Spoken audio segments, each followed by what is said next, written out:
And thank you everybody for joining, whether you are joining us live or watching on demand in the future. Thank you for tuning in to hear our short presentation and tune in to our panel discussion on this exciting topic. As we just mentioned, the title for today is Transformation in Global Energy, What's Shaping Corporate Energy Priorities in 2025? Or to put it more simply, what's 2025 going to look like in the energy world? So that's what we'll be focusing on today. Just again, to make the same point that Julieta made, we have got some presentations today, and we have got a great panel lined up, who I will introduce in just a second. But we don't want this to entirely be a push of content from Frost & Sullivan. We'd love to hear your questions and contributions during the discussion. So please use the chat function to help make this as interactive as possible. We'll do our very best to answer as many questions as we go through as we can, and any that we don't get round to, we'll be able to follow up afterwards. So thank you again for joining us. Jonathan, if you could just move on to the first slide. Thank you. So just to open up, just a little bit of scene setting from me before I hand over to the team. At Frost & Sullivan, in our energy and environment team, we cover an awful lot of different markets and sectors in terms of looking at growth opportunities and transformational changes and disruptions, etc. But our fundamental focus is around the energy transition and decarbonization. And you can see a number of the trends on this slide that drive our kind of strategy of coverage of the markets we look at, where we identify opportunities. And many of these have been driving sort of strong growth and fairly rapid changes, transformation and disruptions in the last few years. We've just finished a year last year with some of the biggest investment and growth in and around the energy world as a whole that we'd seen for some time. It's been a strong period of growth for renewable energy in the entire ecosystem, not just for generating assets, but also into grids and storage and other types of solutions like that. We've seen a lot of intensification of focus around sustainability and circular economy in the last few years as corporate priorities become a little more urgent, and we've seen lots of different types of product, service, system and solution markets gathering pace around there. And there's a whole load of other themes kind of supporting or pillars of change around the energy transition and decarbonization, where we also have a strong focus and have seen a lot of interesting developments in recent years, things like emissions management, including carbon capture, things like electrification of sectors across industrial sectors, from small scale to large scale industry and upstream oil and gas, increasingly embracing electrification technologies and solutions to drive both efficiency and decarbonization outcomes. We've increasingly been covering and seeing change and opportunity around alternative fuels, what we call the future of fuels, not just in the hydrogen economy, but other types of alternative fuels like synthetics, e-fuels, biofuels, etc. And themes running through many of these trends as well. Lots of focus around the ongoing digital transformation, innovation-led change, kind of driving efficiency and new business models and so on across sectors. So we kind of came into 2025 with a lot of interesting stuff going on. Jonathan, if you wouldn't mind moving on to the next slide. We want to focus really the discussion today on what things look like, as I mentioned at the beginning, the outlook for this year and beyond.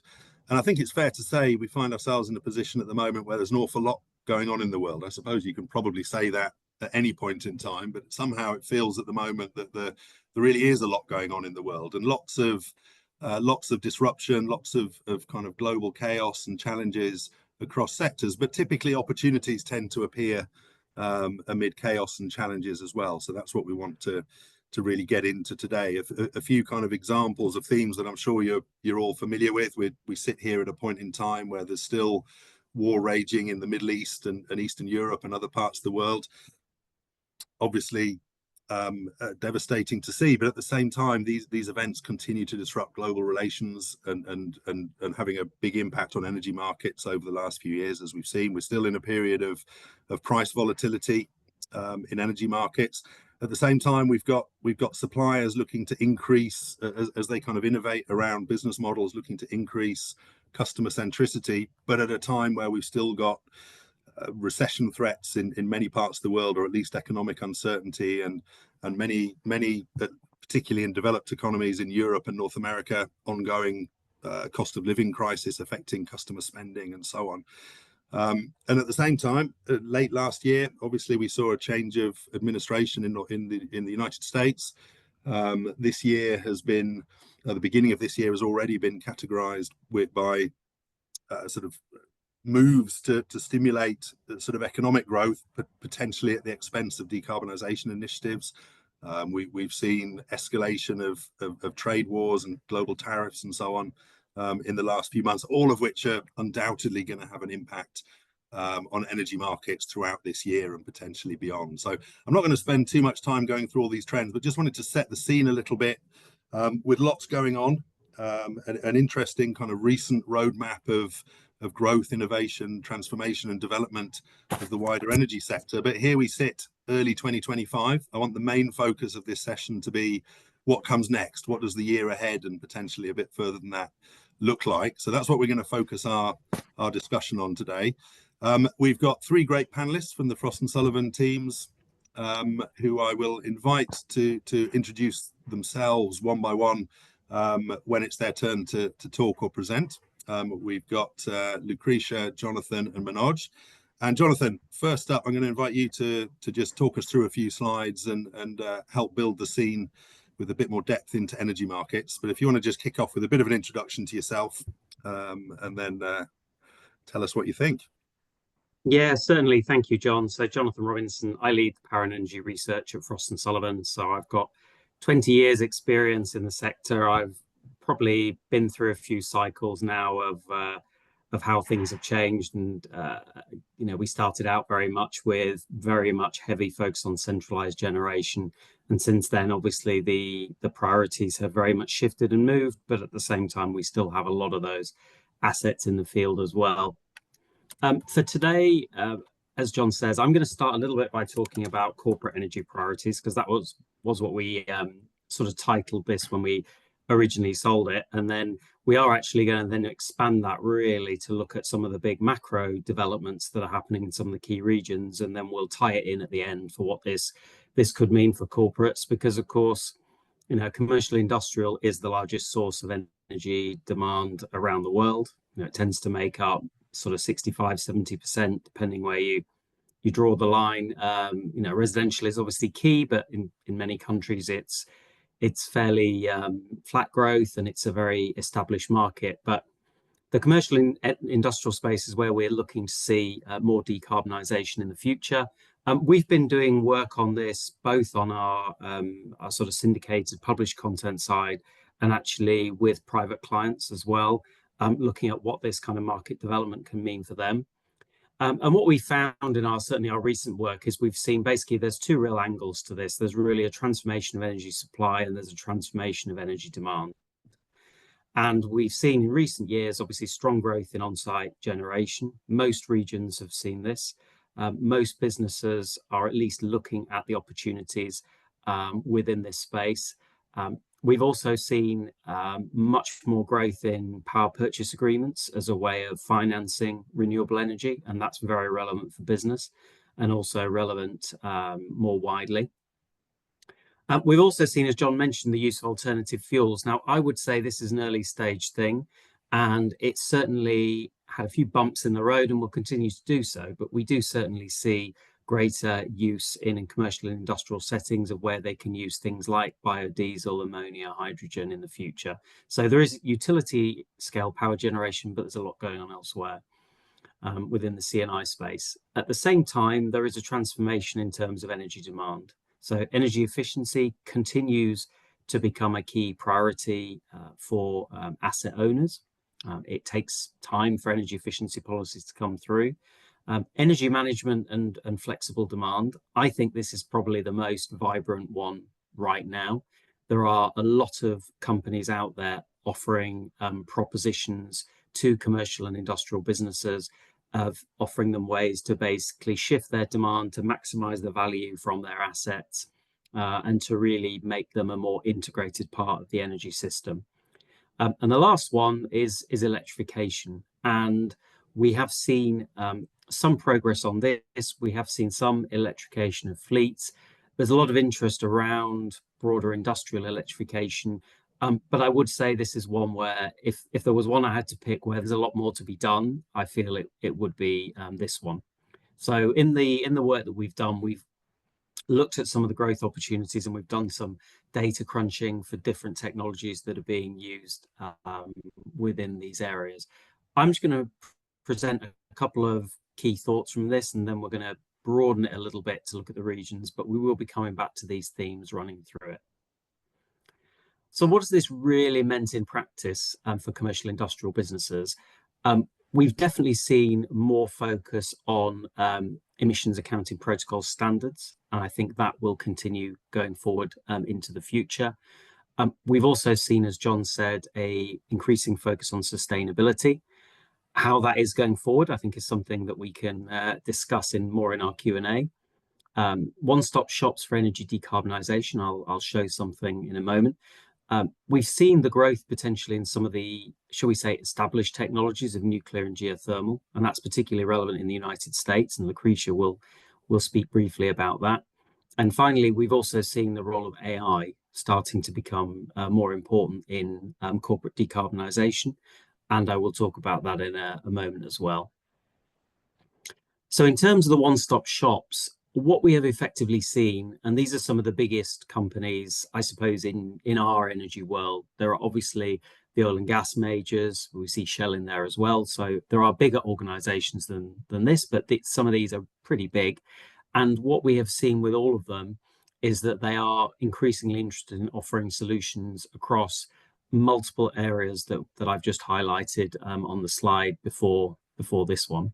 So we have seen Shell, for example, has moved out a little bit on the residential space, to be honest, but it has stayed fairly committed to working in the C&I space and offering a full holistic range to consumers.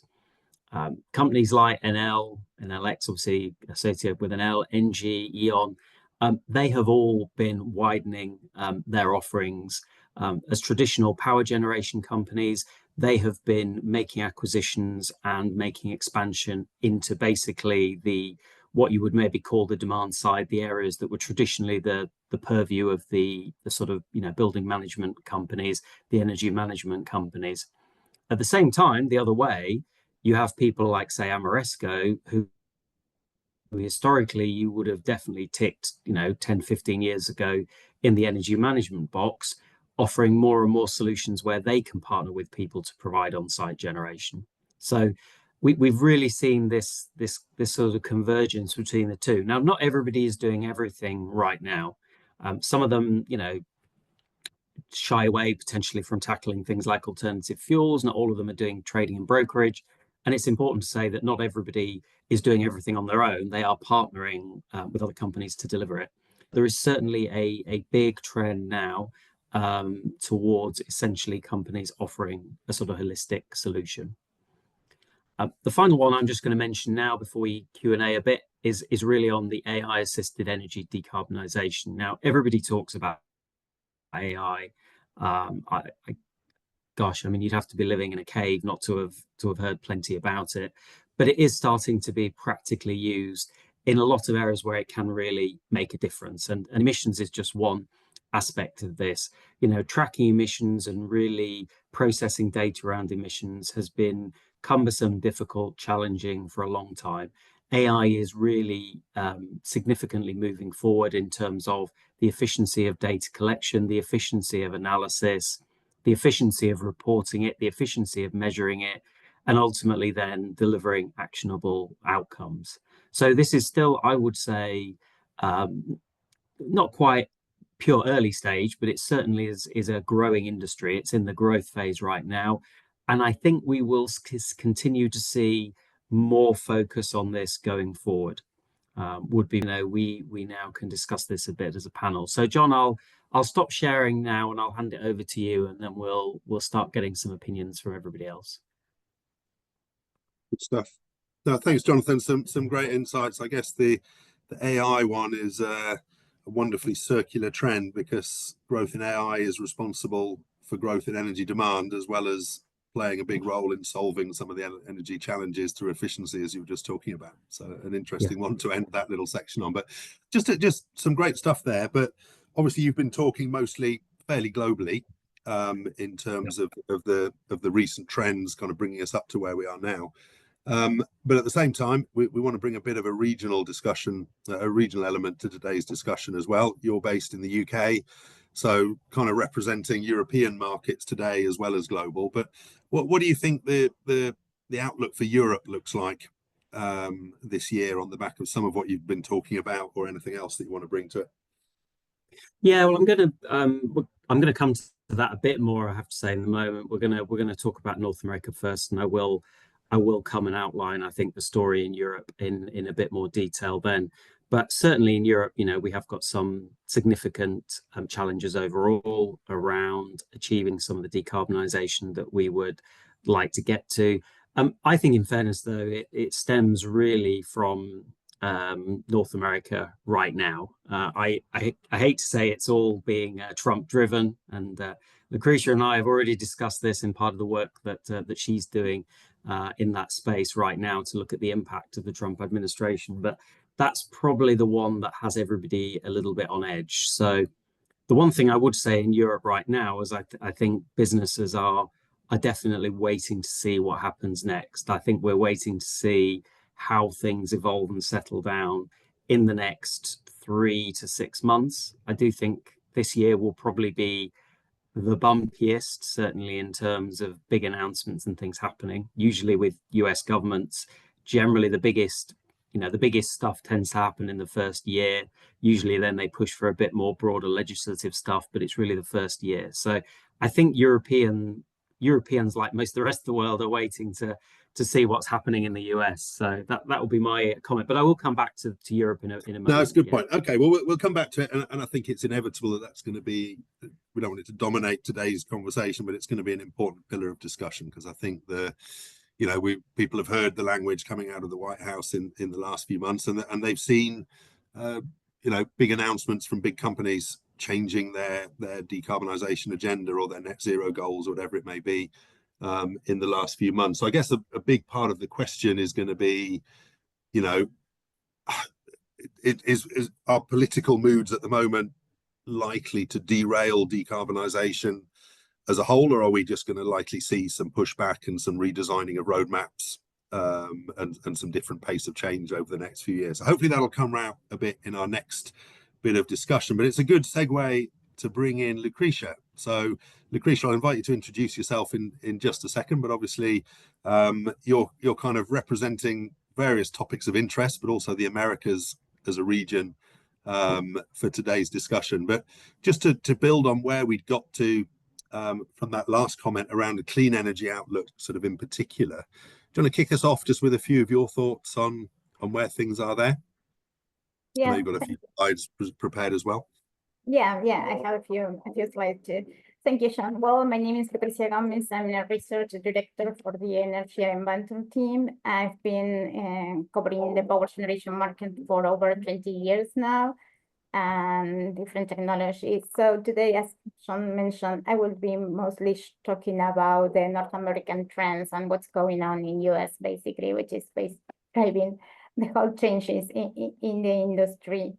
Several things happened over the past 12 months. The regional energy landscape has experienced transformation, especially policy changes and shifts in market dynamics. And as you mentioned, Sean, will be a pushback? I think yes, for sure. So what the real question is the game really changing in terms of clean technology, and especially for PV power, so PV solar solutions? So in 2024, for the first time, solar and wind energy combined generate more electricity than coal in US. They contribute around 17% of the electricity mix compared to only 15% for coal.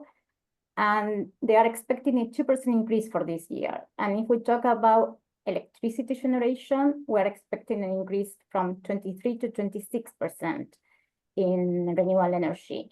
So all of this is driven by investment specifically in solar and wind capacity. So we're seeing that the integration of renewable within the national grid is strong, and it won't be easily. So in fact, last year, the US invested around $340 billion in energy technologies. And even when these include renewable, electric vehicles, and power grid enhancement, most of it goes to renewables. So yes, there's a clear commitment to have or improve the dominance of US within the energy markets, but at the same time, it's clear that renewable energy will be part of this mix. So the other thing I would like to discuss is that, on the other hand, not everything is good. So the major issue that the renewable sources are facing are in terms of the regulation changes. So on one hand, we have that the EPA rolled back 31 environmental regulations, including that they are related to pollution, especially for power plants and climate change. So even when we know that this rollback aim to reduce regulatory costs and stimulate manufacturing, we're still talking about recession. So it doesn't seem that this will make an impact very soon. And on the other hand, we know that Trump administration declared the national energy emergency. And this one was to basically emphasize the need for domestic fuel exploration and extractions. And even when this one tries to streamline regulation process and accelerate energy infrastructure projects, again, we're still not seeing the big change right now. Of course, we will have to wait at least 6 months or even more to see changes in these industries. But I think the major issue that the clean tech are facing is the problem that we have concerning the federal incentives, particularly the future of the 30% tax credit for solar and battery storage installations.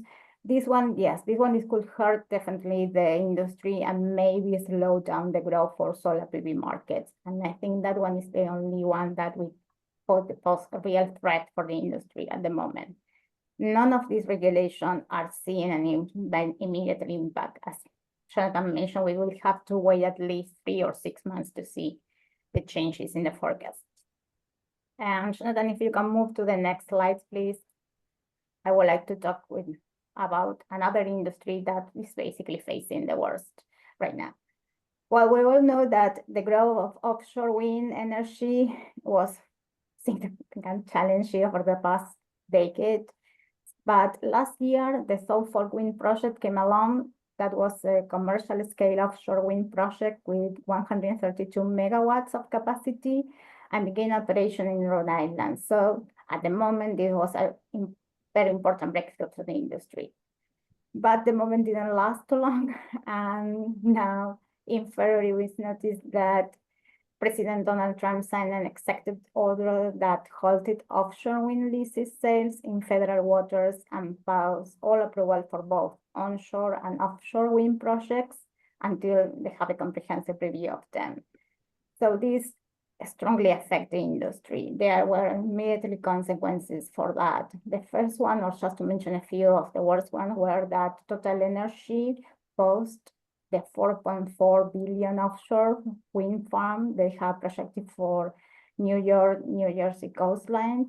And that, for example, a big company like Ørsted faced significant financial repercussion because of this order.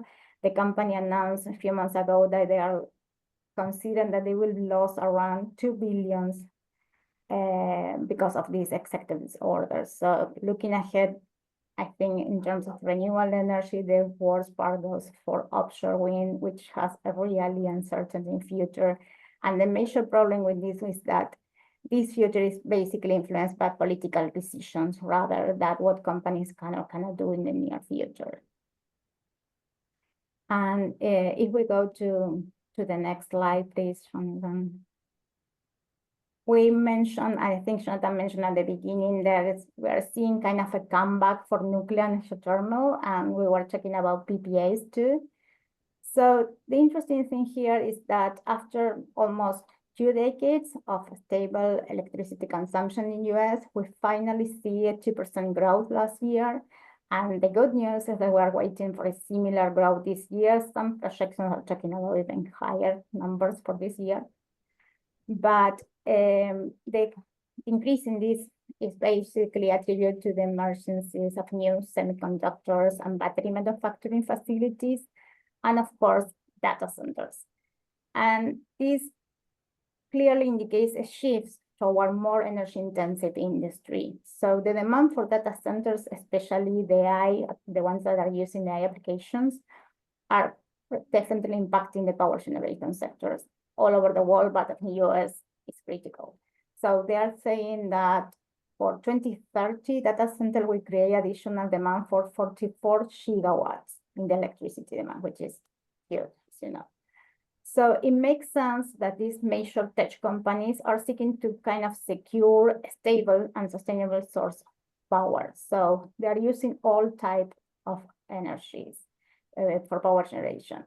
The new strategies is to use nuclear and geothermal energies, and so they are doing that through PPAs. Just to mention a few that are the biggest one that happened during the last year, the end of last year and the beginning of this one. In March, Amazon, Google, and Meta signed a non-binding pledge to triple the global nuclear power capacity by 2050. And Microsoft entered into a significant 20-year PPA agreement with Constellation Energy. The idea is to restart the 3 Mile Island unit nuclear plant that was on hold. And then in June, Google secured another PPA with a company named MB Energy for 150 megawatts for geothermal energy. Meta is also doing works with geothermal companies and using geothermal systems in the Meta data centers. And the key of all this transition and the company that everyone is tracking is Fervo Energy right now, which is a geothermal startup.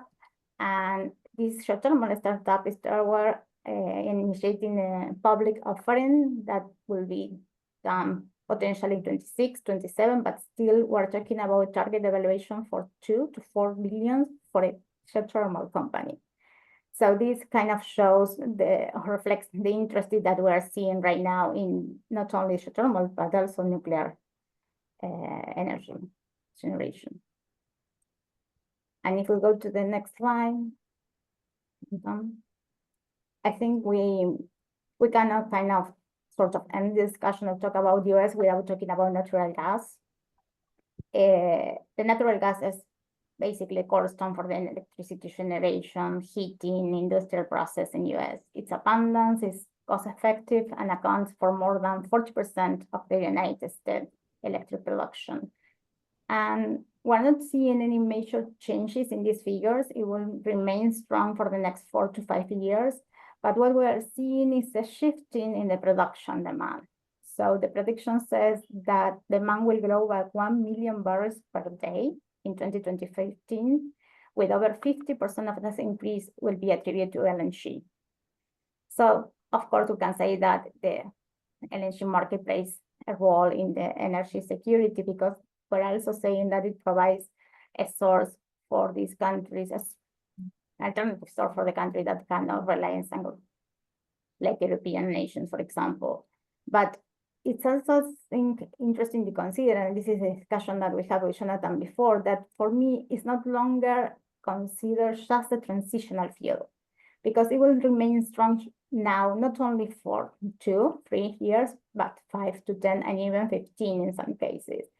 And in here, I will kind of talk about a little bit more, not only US, but also Americas in general and Latin America. If we're constructing new natural gas power plants in any other countries besides, of course, US or Canada, these will last for another 15 to 30 years. They're not planning to invest in this type of plant to use it for 5 years or 3 years. So this kind of investment prolongs of this is not longer considered a transitional fuel, at least not for Latin America, and of course not for US, maybe for Europe. And I think Jonathan will talk about that a little bit too.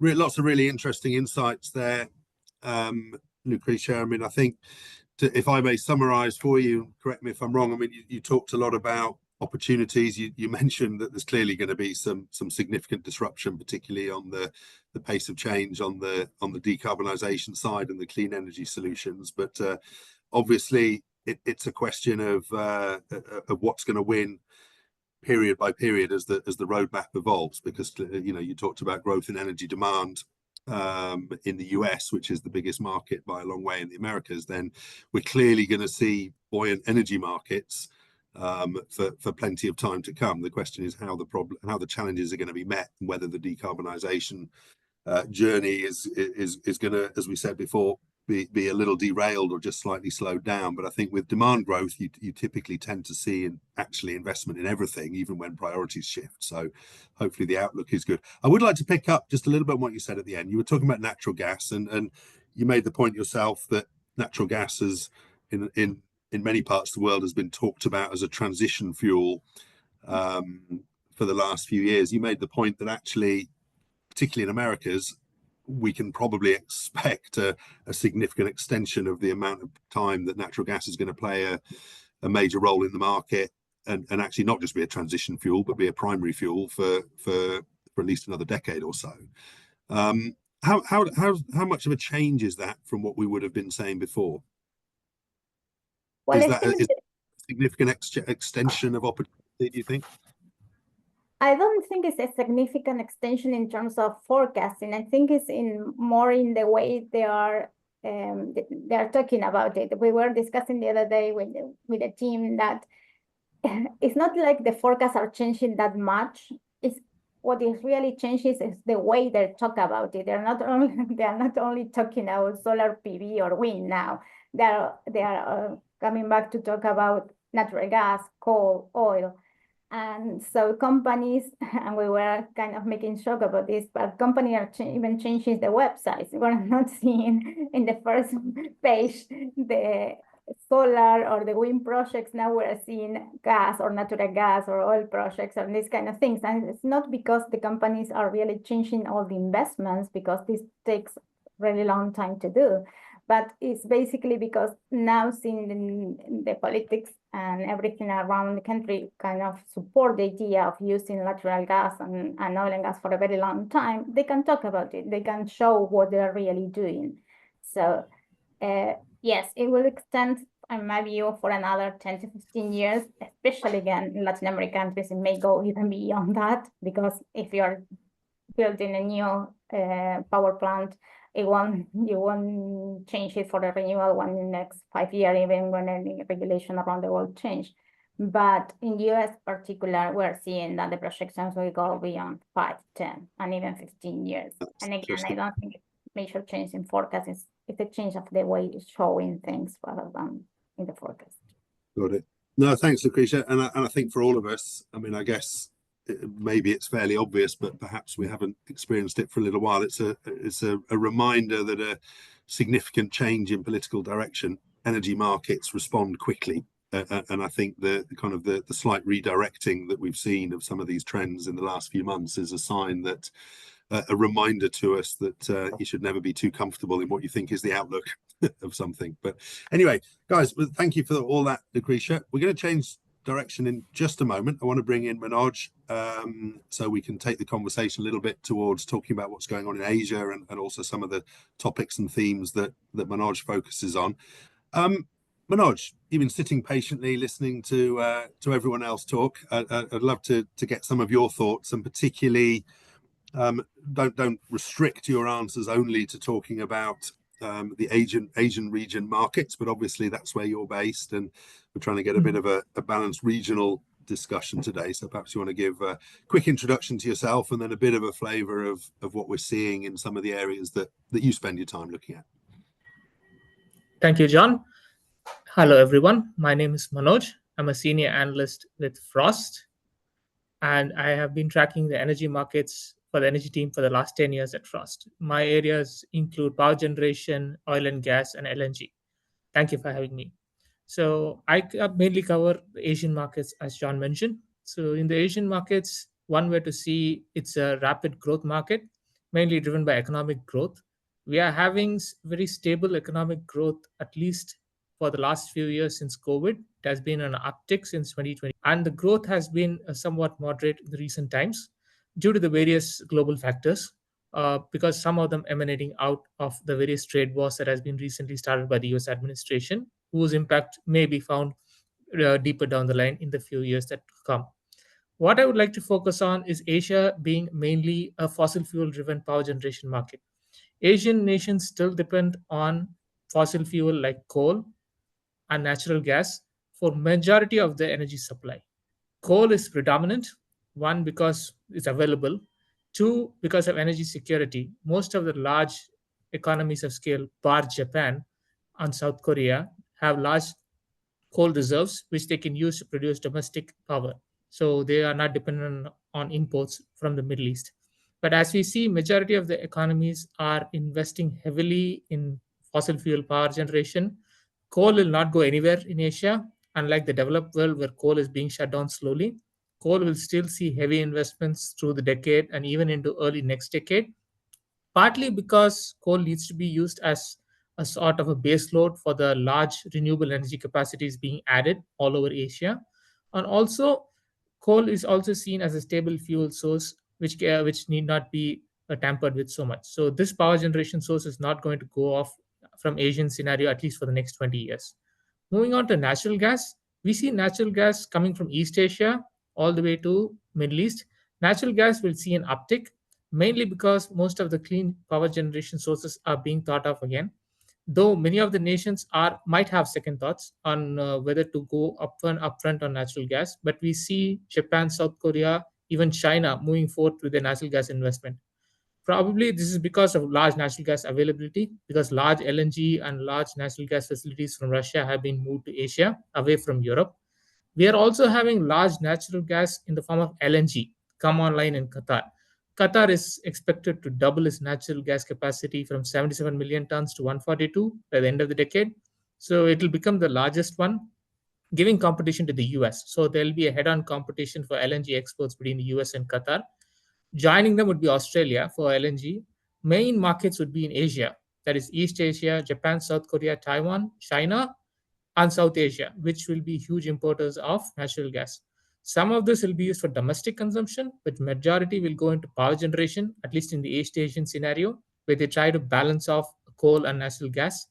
We'll also see a lot of investments in the Middle Eastern region, which is seeing an economic growth. This growth will translate into higher power demand as they reduce their oil usage. And this will also see heavy movement towards other sources. Nuclear is also part of the mix. So in the Middle East, if you see, you'll have natural gas coming into the picture, nuclear also being there, and coal is being talked about, but not as much as in Asia. So if you were to see main scenario, which is East Asia, Southeast Asia, and South Asia, it will mostly be a coal and natural gas driven scenario. You will have a lot of new facilities for nuclear too, which this region will be key because you will have large nuclear power plants that is coming up. If we see this slide, we can clearly see that it's large nuclear and hydropower generation being added. What we also see is the renewables energy uptake that is there in Asia. Asia will lead in renewables, mainly solar and wind, for the next decade away from the developed world. Partly because most of them have just started. India started a decade ago, and right now it has 100 gigawatt installed capacity. It is planning 120 gigawatt over the next decade, which is a lot of investment. China is also putting heavily investments into solar PV. What we also see in the Chinese context and a little bit in the Indian and the Southeast Asian context is the offshore wind part. Onshore wind has always been there in Asia to an extent, but offshore wind is where we see heavy growth, but it will not match onshore wind. But both wind energy and solar PV will drive majority of the renewable energy additions. What we can also say is in the solar system, we can say that renewable energy for residential will be a key part. Most people do not focus on residential or commercial solar when they talk about Asia. They say utility solar. So as far as solar is concerned, residential and commercial solar will see heavy additions and investments from corporates and residential sector alike. This is a growing trend for the entire space for the next 10 years. This drives the addition for energy storage systems, which we'll come to a little bit. But what we also see is we will see that coal, though it will peak in the early part of next decade, there will be slower additions moving forth because many of these nations have committed themselves to a net zero target. So you may see old coal power plants, some like 40 years or 50 years old, being shut down and replaced either by a natural gas one or a utility scale solar powered one, or a nuclear or hydropower one. So coal will be a majority power source and will continue to dominate over the next 2 decades. And its investment will peak over the next decade, but it will reduce, giving its way to other power sources. And mainly natural gas will see an uptick and will see growth over the next 20 years due to the availability that is there and due to the nations preferring gas over coal in many cases. And this moves to the other one that is there, that is energy storage systems that we have, where we have to look at Asia in a different context, where we see that large scale renewable energy will require large scale additions of a renewable energy system, which will come to a moment. We also see the other regions that are there, mainly ANZ and MENA, that is Middle East and North Africa, being the other two regions which are heavy on solar as well as wind power systems. We see these economies having consistent growth over the next decade, which will lead to a lot of power requirement. Most of them will pivot towards natural gas because, one, they have domestic availability, two, they have the resources to invest in natural gas systems because of lack of coal. There's hardly any coal mines except for Australia, which exports most of its coal. That too will move towards natural gas given its net zero energy target. We see a lot of solar additions being done, at least in the Australian context, mainly because there's a lot of talk of powering Southeast Asia using the solar power generated in Australia. But this is in early stages. But once it kicks off, it might be a large market going forth. So moving on, I would also like to point out that other sources will also be there. You will have other small sources like biomass. You will have other sources like fossil fuels, like oil being there in Middle East and North Africa. But these sources will be small, might not be major investments, but small scale investments. What I can point out, one, with regard to the Asian context, is majority of these investments will go because of the economic growth that is there. The recent trade wars that has been started by the American administration will have an impact economically, and we'll have to see how these negotiations go. Many of the nations like India have already started negotiations with the US government to minimize the impact of the trade conflict. So once these impact happens, there will be trade negotiations and trade deals signed by Asian nations with the US administration. This should smoothen out most of the hiccups that they have, so to speak, and we have yet to see how it pans out. Larger nations, mainly China, might face more tariffs in that sense, and they might have an economic issue going forth if tariffs are increased substantially. But by and large, I see majority of the Asian nations able to negotiate a deal with the US, which will help them access most of the economic model of the US. What I would like to point out is US, while it's negotiating its trade deal, is also negotiating an energy deal with Asia. So one of the things that the US administration is looking at is US right now is the world's largest producer of LNG for export. It has 90 million tons installed capacity. It is expected to double it over the next decade. So they are looking at new markets for their LNG supplies, and Asia is a key one, not only for new markets, but also investment from Asian companies. The Alaskan LNG project is key because where they have asked the Japanese to invest, and there is a few Indian companies willing to invest in new facilities coming up in Texas. So these trade deals will allow US LNG access to Asian markets where they will compete with Russian and Qatar and Australian LNG. So you will see a lot more US energy supplies moving towards Asia, be it LNG, be it coal, and be it oil also, in order for the trade deals to happen. So you will not have a lot of other facilities too. So moving on, John.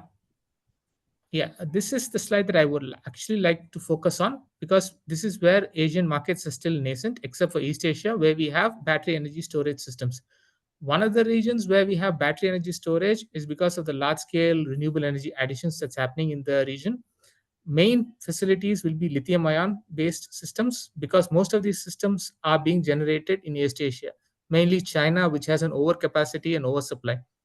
Right now, the Chinese are producing large-scale battery systems using lithium-ion for not only the automotive markets, but also energy storage markets. This is where China leads, and China will be a leader in adoption of uh, battery energy storage systems. China will also lead into exporting battery energy storage systems to the rest of the world, mainly to the Asian market first, then to the European, and if possible, to the US market if there are no tariffs on it. So Chinese are already reducing battery prices significantly, and they are pushing products into the Asian market, be it the lithium ion or be it research into future batteries like sodium ion, which they are currently researching on.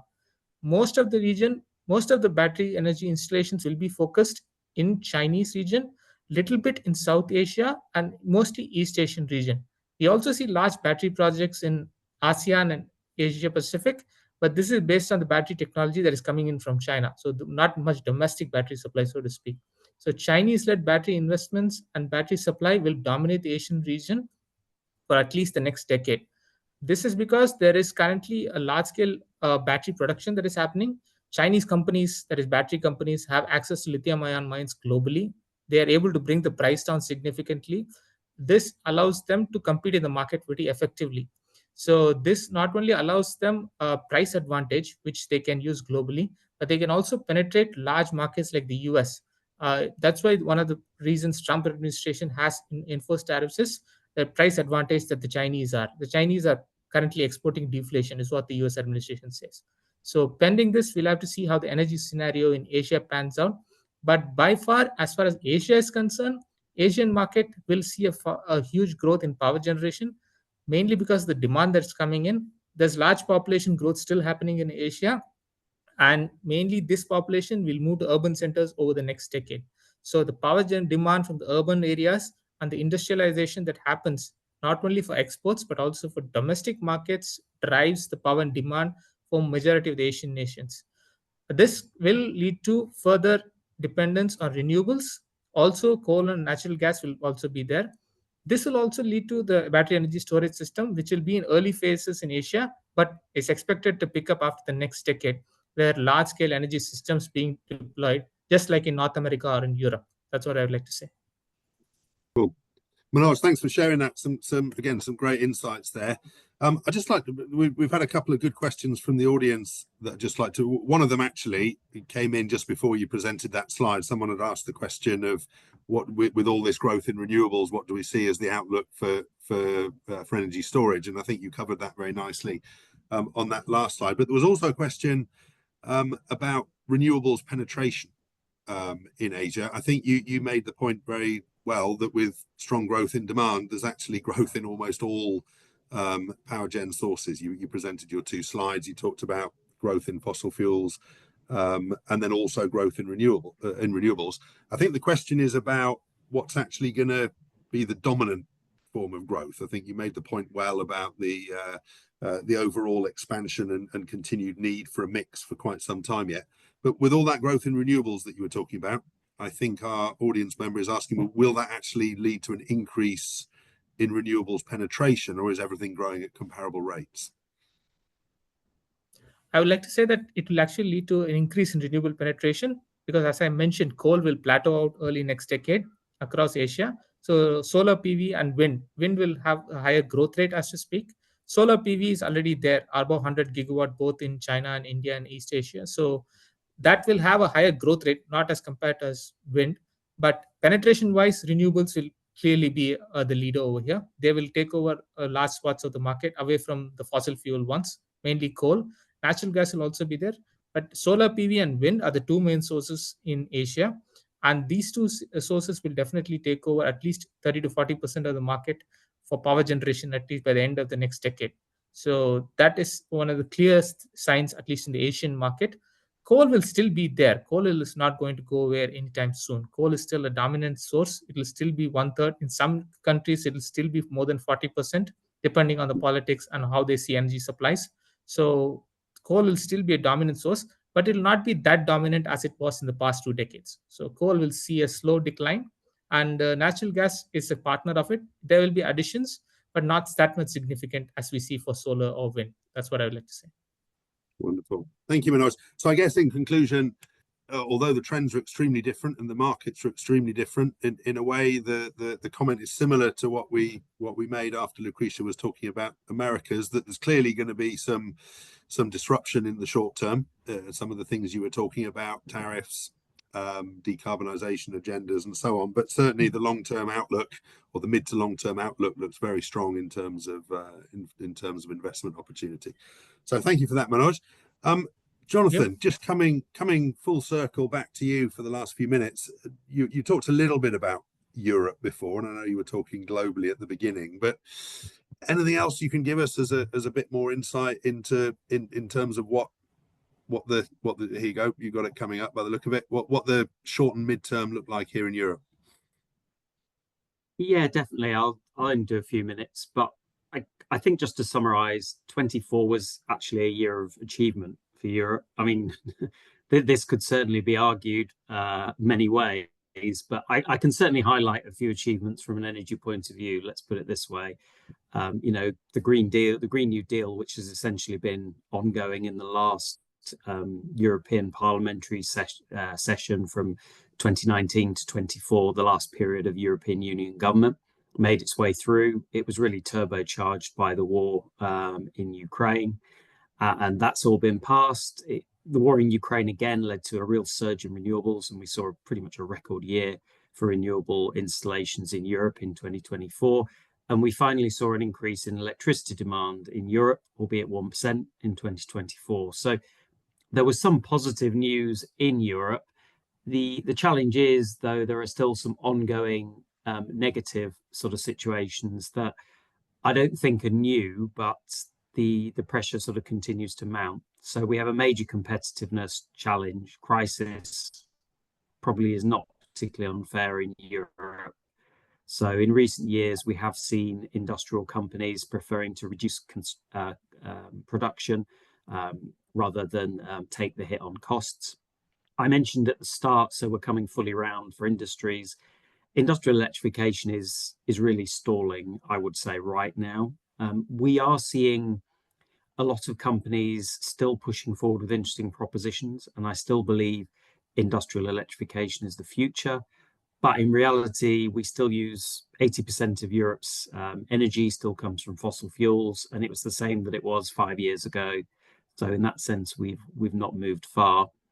I would also say that obviously we are now in a period of implementing the green agenda, and there is certainly evidence that that is under pressure from certainly factions within certain European nations, factions within the European Parliament, to say we're going too fast and we need to think about how we can compete against the rest of the world. And I would say the election of Donald Trump has heightened that, because obviously he has a very strong America First policy. So I think Europe is certainly feeling the pressure right now.